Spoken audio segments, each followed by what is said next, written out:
Ha avuto parole forti ieri il cardinale Francesco Montenegro in occasione della celebrazione della Santa Messa della dedicazione della Basilica Cattedrale San Gerlando.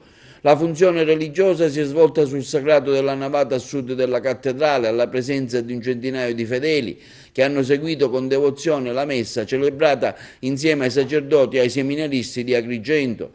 Don Franco durante l'omelia ha pronunciato concetti duri, sognavo una chiesa senza pareti e senza tetti venendo ad Agrigento, ma non desideravo quello che sta avvenendo e da 6 anni, 6 mesi e 20 giorni che aspettiamo. Questo è avvilente, così continuare a sentire promesse da parte di chi invece deve prendere le dovute decisioni.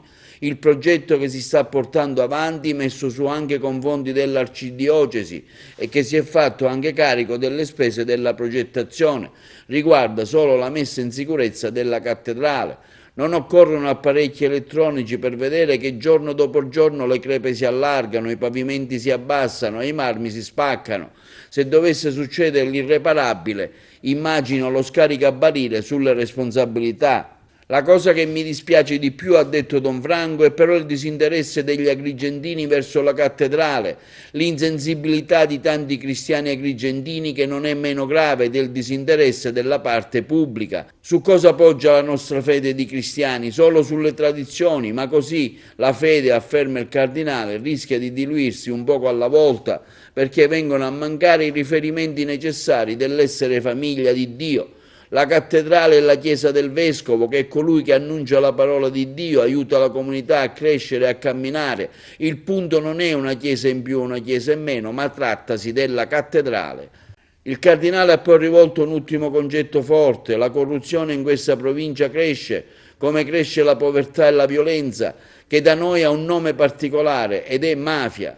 Ma l'ambiente non è rispettato, legalità e trasparenza sembrano parole che servono solo a organizzare le tavole rotonde e che anche l'università potrebbe sparire da un giorno all'altro. Don Franco ha concluso la sua omelia con la notizia che Papa Francesco gli ha scritto una lettera con cui gli ha raccomandato di non stancarsi, insieme alla sua arcidiocesi, di porre risorse umane, spirituali, materiali a sostegno di quanti si trovano in situazioni difficili e gravosi.